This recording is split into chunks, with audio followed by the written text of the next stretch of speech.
Good evening friend. आज हम लोग इलेक्ट्रोफ्यूजन जॉइंट्स के बारे में स्टडी करेंगे।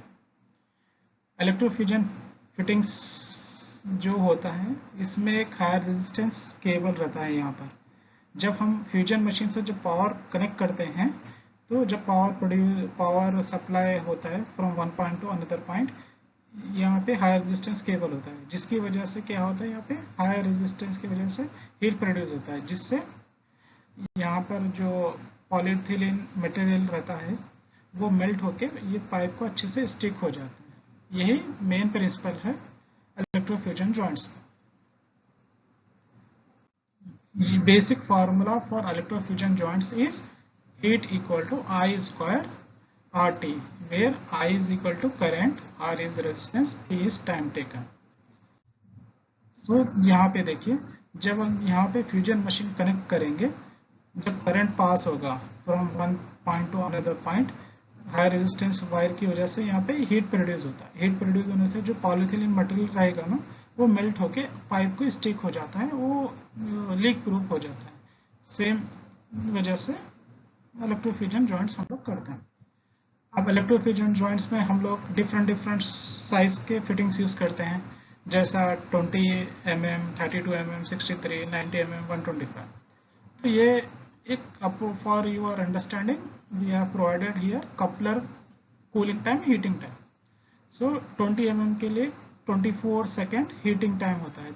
जैसा हम मशीन ऑन करने के बाद 24 सेकेंड में हीट होके वो अच्छे से मेल्ट हो जाता है। तो कूलिंग टाइम है 6 मिनट। तो ये कूलिंग टाइम हम लोग आफ्टर हीटिंग टाइम के बाद हम लोग को थोड़ा टाइम देना चाहिए, जिससे वो फ्यूजन जो अच्छे से हो पाए। इसके लिए इसका कूलिंग टाइम 6 मिनट है। तो 6 मिनट तक हम लोग को पाइप का मूवमेंट नहीं देना चाहिए। 6 मिनट तक डिफरेंट टाइप्स ऑफ फिटिंग्स है फ्यूजन में, ये आपको पता ही होगा। ये जैसे हमारा सैडल है, ये रिड्यूसर है, ये ट्रांजिशन फिटिंग है, ये टी है, और एंड कैप है, एल्बोस है, कपलर्स है। तो फ्यूजन मशीन्स के स्टेप्स समझिए आप एक बार। फर्स्ट हम लोग को क्या करना है, पाइप कट करना है। पाइप कट करने के लिए एक्चुअल में हम लोग को पाइप कटर यूज करना है, जिससे क्या है अलाइनमेंट अच्छे से हो, पाइप अच्छे से कट हो। उसके बाद हम लोग को पाइप को स्क्रैपिंग करना है। स्क्रैपिंग करने से क्या होगा, पाइप का जो भी मॉइस्चर, रस्ट उससे रिमूव हो जाएगा, और थोड़ा बहुत मॉइस्चर जो रहेगा उसको हम एसीटोन, आइसोप्रोपाइल अल्कोहल से हम लोग को पाइप को क्लीन करना है। यहाँ पे क्लीन करने से क्या होगा, जो भी डस्ट पार्टिकल रहेगा, मॉइस्चर होगा, वो रिमूव हो जाएगा। बाद में हम लोग को ये कपलर पाइप पे लगा के मार्किंग देना चाहिए कहाँ तक हमारे कपलर इंस्टॉल होगा। उसके बाद अलाइनमेंट सही रखना है।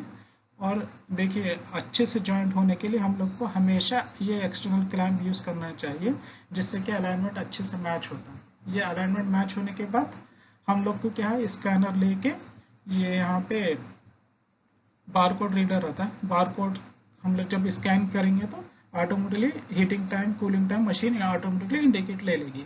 अगर आपके पास स्कैनर नहीं है तो मशीन जो फिटिंग्स रहता है उसके ऊपर जो कवर रहता है उस पर already heating time, cooling time mention रहता है।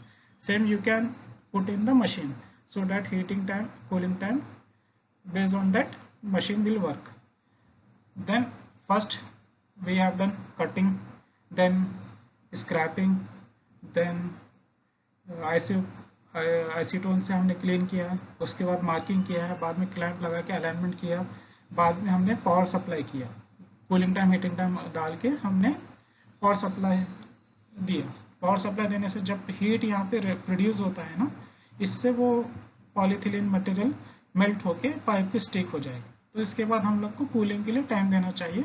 जब कूलिंग हो जाएगा और आपका फ्यूजन जॉइंट्स अच्छा हुआ है या नहीं हुआ है मालूम करने के लिए क्या होता है, ये जो इंडिकेटर्स रहते हैं यहाँ पे, ये इंडिकेटर्स ऊपर आ जाने थे, इसका मतलब आपका फ्यूजन जॉइंट्स अच्छे से हुआ। और जब अगर आपके फ्यूजन जॉइंट्स फेल हुआ, अच्छे से नहीं हुआ, तो ये पेन क्या है, हाफ ऊपर आता है, हाफ अंदर रहता है, या पूरा अंदर ही रहता है, और एक बार यहाँ से मटेरियल बाहर आता है। तो इसका मतलब कि आपका फ्यूजन जॉइंट सही नहीं हुआ, मैक्सिमम चांसेस है जॉइंट फेल होने के लिए।